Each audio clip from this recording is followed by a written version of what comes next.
mke ni kutoa. Leo bahati mbaya wanaume wengi badala ya kuhudumia wanahudumiwa wao.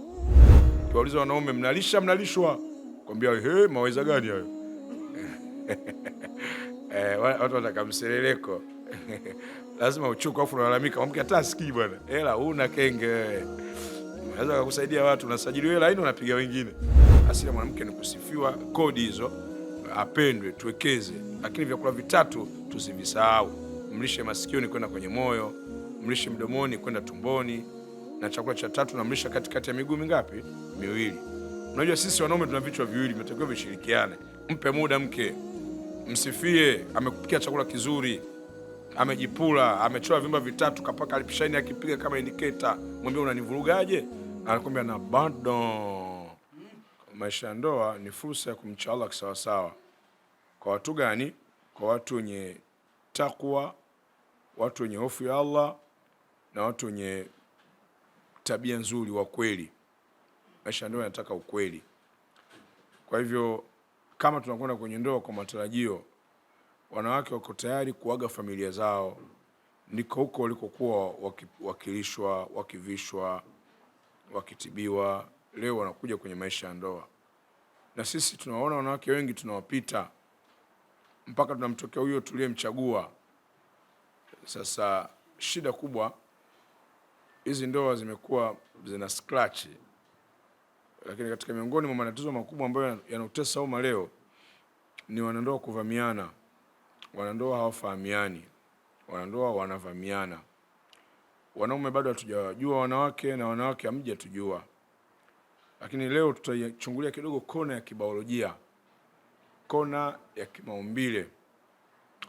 Qala Allah Ta'ala, ya ayuha nas inna khalaqnakum min dhakarin wa untha waj'alnakum shu'uban wa qabaila lita'arafu inna akramakum 'inda Allah atqakum. Enyi watu, Mola wenu nimekumbeni kutokana mwanamume mmoja na mwanamke mmoja, na nikakutawanyeni mkapatikanika mataifa makabila, fahamianeni. Mbora katika ninyi ni yule mcha Mungu. Kwa hiyo kufahamiana ni moja ya ishara ya ucha Mungu. Allah anataka tufahamiane maeneo matatu. Kwanza, wanaume tuwatambue wanawake. Lakini pili, tufahamiane katika kona ya kimataifa na kimakabila. Nitagusa kidogo tuseme ya kwanza. Kwa nini Allah anataka wanaume tuwafahamu wanawake? Kwa kuwa mfumo wa maisha ya ndoa, sisi wanaume ndio tunaoanzisha maisha ya familia. Kwa hiyo tuna kila sababu dereva atangulie kujua chombo kabla ya kukiendesha. Lakini ninyi wanawake pia mnapaswa mtujue sisi. Kwa hiyo tufahamiane, both sides, pande zote mbili. Naam, kwa nini tutaingia kwenye mahusiano ya ndoa? Itakuwa tabu sana kama dereva hajui chombo. Okay, mwanamke ni kiumbe wa namna gani? Enyi wanaume, kao chetu hiki, hebu iangalie ndoa yako. Unamjua mkeo wewe ama umemvamia? Usitafute huruma ya watu bwana, pole, wanawake ndivyo walivyo. Kumbe wewe umevamia kenge. Unatakiwa mjue mke ni nani. Naam, kodi ya kwanza, mwanamke cha kwanza. Wanawake ni viumbe ni ishara maalum kwetu wanaume. Allah alipomuumba Adamu na kumkamilisha, kumweka peponi, akaamka akamkuta kiumbe. Nani wewe? Mimi Hawa. Lengo, nimeumbwa ili nikutulize. Allah hakutumia malighafi nyingine ya udongo kumfinyanga Hawa, bali amekuja kumchomoa katika mbavu yetu ya kushoto ya juu, na ndiyo iliyopinda. Kwa hiyo kupinda ndilo umbile la wanawake. Kwa nini kachomolewa kwenye mbavu yetu ya kushoto ya juu? Ili tupate kulandana, tupate kuendana. Kwa hivyo tunamwangalia kiumbe mwanamke, tunaiona nakala yetu, tunaiona kopi yetu. Ukimpiga mwanamke unapiga kiungo chako. Ukimnyanyasa mwanamke unanyanyasa kiungo chako. Sisi ni wao na wao ni sisi. Jamii iende mbali sana. Lakini kodi ya pili, mwanamke ni kiumbe wa namna gani? Ni kiumbe wa mfumo. Ipo mifumo wanadamu tunashare. lakini kuna mifumo mingine tata na ni pekee kwao tu wao, sisi hatuna. Kwa mfano, kuna mfumo wa kupumua wote tunayo, mfumo wa usagaji, umeng'enyaji chakula wote tunao, mfumo wa kusikia, mfumo wa kuona, lakini kuna mifumo hii ipo kwa wanawake peke yao, sisi kwetu haipo. Miongoni mwao mfumo wa hedhi. 2, kuna mfumo wa ujauzito. Mfumo wa 3 ni mfumo wa kunyonyesha. Lakini 4, kuna mfumo maisha ya mwanamke baada ya kukoma hedhi. Huyu anakuwa ni mwingine, anabadilika. Haraka tu. Qala Allah Ta'ala, wa yas'alunaka 'anil mahid qul huwa adha. Wanakuuliza Mtume sallallahu alayhi wasallam kuhusu hedhi, waambie huo ni uchafu. Jitengeni, kaeni mbali na wanawake wanapokuwa katika hali hiyo. Neno adha katika kamusi za Kiarabu limepata tafsiri nyingi. Moja, adha kidonda, adha uchafu, adha maumivu, adha kero, adha usumbufu, adha kuto kujisikia vizuri. Neno adha linachambuka. Kwa hivyo hao wanawake tunaowaoa wakija mikononi mwetu, kuna mara wakipita katika hali hii wanakuwa na maumivu, wanakuwa na usumbufu, wanakuwa na kidonda, wanakuwa na jeraha. Tunapaswa tujue. Sasa sio karudi huko unamkuta mtu kachenji, vipi wewe ulitakaje? Ujue tayari mfumo natumikia mfumo. Unaona Kwa hiyo usipate tabu sana. Kwa hiyo hizo ndo hali ambazo tusipojua haya, kitakachotokea tutashtukizwa katika mahusiano. Utaingia kwenye mahusiano, mtu anapita kwenye hali hizi, wewe kuandaliwa wewe. Unaona kama huyu anaigiza, anasumbua, mbona simuelewi, mbona ananizingua, wewe ndio unajizingua. Unaona Lakini mwanamke anapokuwa katika ujauzito anapata mtikisiko, afya ya mwili mpaka na hisia. Mwili wenyewe kibiolojia, inawezekana wengine wakiwa wajawazito wanapendeza sana, na wengine wakiwa wajawazito mvuto wote yaani ujauzito unaondoka na mvuto, anakuwa kama tena anayovertake hata katuni. Unashangaa. Kuna mwingine anaita unapenda kila wakati, lakini kuna mwingine anakufukuza sura yote kama vile tafadhali nipigie. Unaona hayo ndo mazingira. Sasa tunajifunza kwamba kumbe wanapokuwa katika hali ya ujauzito wao ni tabu juu ya tabu. Unaona wanapata mtikisiko mwili, akili. Unaona anaweza akakuchukia tu, sikupendi, akikuona na kuchukia tena, anaweza akakuomba hata talaka, nipe talaka yangu. Akikuona mbisha anaongezea maneno. Kwanza kwa taarifa yako, ujauzito hujaweka wewe, kuna kidume kimeweka. Unasemaje? Hujasikia? Sasa usipomjua unaweza kumbutua. Kumbe mwenzako mfumo. Anatumikia mfumo. Unaona Mwingine anaumwa tangia mwanzo ujauzito, ni kuumwa tu. Wewe mtaji wako wenyewe kuungaunga sokoni. Mara kalazwe inatakiwa laki, mara 50,000. Mpaka unakaa chini unasema, kama ndio hivi, hii balaa hii. Ndio maana huyu akija kusikia mtu anambia bwana fulani anataka kuoa, utamsikia matatizo hayo. Kwa nini? Tulikwenda kwenye ndoa kwa miemko ya tamaa tu ya jambo fulani, tulikosa maandalizi ya kisaikolojia ili tuyakubali haya mabadiliko. Kwa hiyo tunashtukizwa, mioyo inashindwa kukubali. Lakini mfumo wa kunyonyesha, mambo matatu mwanamke anayapitia. Kwanza, mapenzi na mume yatashuka. Allah anamjaza moyo wake mapenzi sehemu kubwa, ili ampende mtoto, amkumbatie mtoto, akonsentrate na mtoto, ampe muda mtoto. Kwa hivyo unatakiwa ujulijue ili sio unaweza siku hizi na kuona siku hizi uko bize na mtoto, acha bange wewe. Ulipaswa ujue haya, sasa hivi ndio tayari muda wake. Jambo la pili, zile ratiba mlizozizoea za kawaida ndani ya nyumba, ufuliwe muda fulani, upikiwe, hazitaenda kama zamani. Unaona kwa nini? Yawezekana usiku kucha huyu amelala, akulala mtoto analia. Sisi wanaume huwa tunalala, mara msogeze mwanao nilale. Ama unakwenda chumba kingine cha pili. Lakini yeye they always spend nightless sleeping. Wanakesha bila malipo. Sasa ule muda wa asubuhi unataka wewe huduma fulani, mwenzako analala, utaanza kumbughudhi na kumwona kama mvivu, aeleweki. Hapana. Huu ni mfumo. Lakini sura ya 3, huyu mwanamke atapunguza kiwango cha kujipamba. Tutegemee hayo.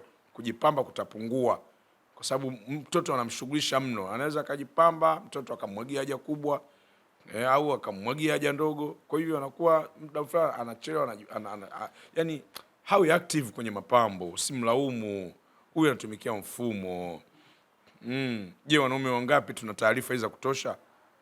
Wapo wanaacha wanawake, lakini ukiangalia visababu vingine havina hata mantiki. Ni kwa sababu kwamba madereva wamevamia chomo kabla ukijua hawa ni vihio, hawana leseni hawa. Naona lakini mfumo baada ya kutoka ujauzito, mfumo baada ya kutoka hedhi, baada ya kukoma hedhi, wengine kuanzia miaka 45, wengine 50, mwanamke anakata hedhi. Anapokata hedhi mwanamke ni kwa maana ule wage au lile joto la tendo la ndoa linafanya nini? Linapungua. Kitaalamu ukichukua kalenda ile 14 ya kwanza inaambatana na siku za hatari. Yai linataka lirutubishwe siku ya 13, 14. Mke anakuwa na hamasa sana kutaka tendo la ndoa. Lakini 14 ya pili inakuwa sasa inatakiwa ujue yuko 14 gani. Sasa mwanamke aliyekoma hedhi vipindi hivi hana. Unaona Kwa hivyo inatakiwa tumjue. Sasa inawezekana unataka upeleke moto sana. Mwanzo anaona kama unamsumbua. Nawe nao unakuendekeza. Ule jambo lingine. Huyu mfumo sio yule tena. Kwa unatakiwa ujue. Ndio maana tumepewa fursa ya kuongeza wanawake 2, 3, 4. 3 tumeambiwa tuwe watoto. Watoto bado kidogo wage huko juu. Hilo sio ukaanzisha kiamulaili usiku bila kupenda. Unaona Kwa hivyo huyu ndo mwanamke, picha ya jumla. Hii ni picha ya jumla kiumbe mwanamke. Je, wanaume wengi tunawajua wanawake? Lakini kwa kumalizia tu sasa, asili za kuumbwa. Asili ya kwanza mwanamke ni kutii. Umbile la mwanamke ameumbwa kutii. Akilikataa umbile hili lazima lite fujo kwenye mahusiano. Wanaume tunatoa maagizo, wanawake wanatakiwa watii. Kiongozi unapotoa agizo ni kwamba upate mrejesho. Serikali ikisema mifuko ya plastiki mkome, hamna anayetumia. Wote tumeshika adabu, tumeelewa. Tujaelewa. Tumeelewa. Mamlaka. Mume naye ni mamlaka ndani ya nyumba. Anatakiwa aheshimiwe. Uwe na power, ukitoa agizo ijabu ivaliwe. Darasani mke aende. Sitaki utoke asitoke. Sitaki ukae kuongea na fulani anaacha.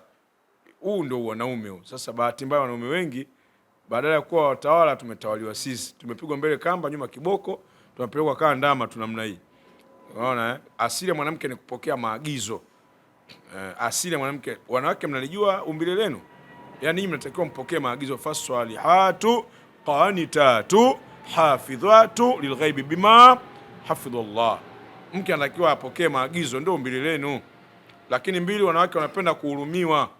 Wahurumiwe kulingana na hali wanazopitia, hali za hedhi, ujauzito, wahurumiwe, wawekewe watumishi kiwezekana, tuwasaidie kazi ndogo ndogo. Haya ndio alikuwa maisha bwana Mtume Muhammad sallallahu alaihi wasallam. Huyu ndio kiumbe mwanamke. Tunamjua kweli mwanamke au tumemvamia? 3, mwanamke anapenda sana, asili yake umbile lake, anapenda mwanamume mwenye kumhudumia. Liyunfiqu dhu sa'atin min sa'atihi. Kila mwenye majukumu, waume tumewajibishwa na sheria kuhudumia chakula chake mke, mavazi yake, tiba yake, mahala pake pa kulala. Haya ni majukumu yetu. Kila mwanamke anakuwa na hisia kwenye moyo kwa mume provider, mtoaji, kama alivyosema mwalimu hapa mume karimu ambaye ni mtoaji. Kwa hiyo nafasi ya kuuchuma moyo wa mke ni kutoa. Leo bahati mbaya wanaume wengi badala ya kuhudumia wanahudumiwa wao. Tuwauliza wanaume, mnalishwa? Kwambia maweza gani hayo? Watu wanataka mseleleko. Lazima uchuko afu unalalamika, mke hata asikii bwana. Hela huna kenge wewe. Tumwombe Allah atupe hela jamani. Hatari sana maisha. Unaweza kukusaidia watu, unasajili hela haina unapiga wengine. Hatari sana. Okay, lakini tukimalizia tu kwamba viumbe wanawake wanamuelewa mume mwenye mapenzi. Asili ya mwanamke ni kupendwa. Fankihu ma tawabalaku. Waoweni wanawake kwa mujibu wa sifa zenye kuwavutia. Kwa tafsiri ya jumla, waoweni wanawake mnao wapenda. Kwa hiyo kupenda ndio sehemu ya umbile la mwanamke. Tuwafikie kwenye kodi yao. Hii ndio asili ya mwanamke, kupendwa. Fanya mambo yatakayotafsiri mapenzi na sio kusema, anataka aone vitendo. Umeona? Tenga muda. Mpe muda mke. Msifie, amekupikia chakula kizuri, amejipula, amechoa vimba 3 kapaka lipshine akipiga kama indicator. Mwambie unanivurugaje? Anakuambia na bado. Sasa mtu anakuambia unanionaje kama nyani juu ya mti? Unamchanganya, unamtoa kwenye ramani. Asili ya mwanamke ni kusifiwa, kodi hizo apendwe, tuwekeze. Lakini vyakula vitatu tusivisahau. Mlishe masikioni kwenda kwenye moyo, mlishe mdomoni kwenda tumboni, na chakula cha tatu namlisha katikati ya miguu mingapi? Miwili. Unajua sisi wanaume tuna vichwa viwili, tunatakiwa vishirikiane. Unaona? Na wenzetu wana midomo mingapi? Kichwa kimoja kinakuwa kingine, yani kuna chanja na cha juu kichwa. Na midomo kuna mdomo na yani midomo ile. Toka yote ishibe midomo. Nimeleka. Sasa ukishibisha midomo vizuri lazima ushimike. Sterling hadi mwisho wa nini? Hadi wa picha. Kwa hivyo wanawake wanataka wanaume wenye mapenzi. Sasa mapenzi neno pana, mwalimu anapita vya kutosha, mimi nagusagusa tu.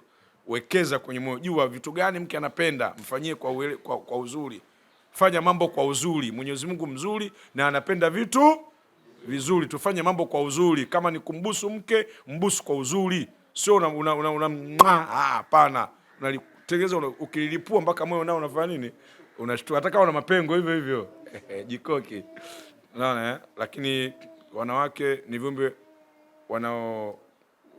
wanaohitaji sana mapambo. Mioyo yao imeinamishwa kwenye mapambo. Mapambo wanatakiwa wajipambe ili waendelee kuwa hewani.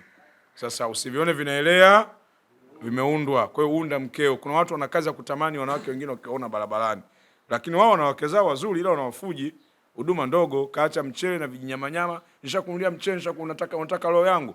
Huyu anataka mapenzi boya, wewe unatuangusha. Hiki ndio kikao cha wanaume. Hiki ndio kikao chetu hiki. Tusafety jamani, tubakie kwenye group yani. Asalamu alaykum wa rahmatullahi wa barakatuh.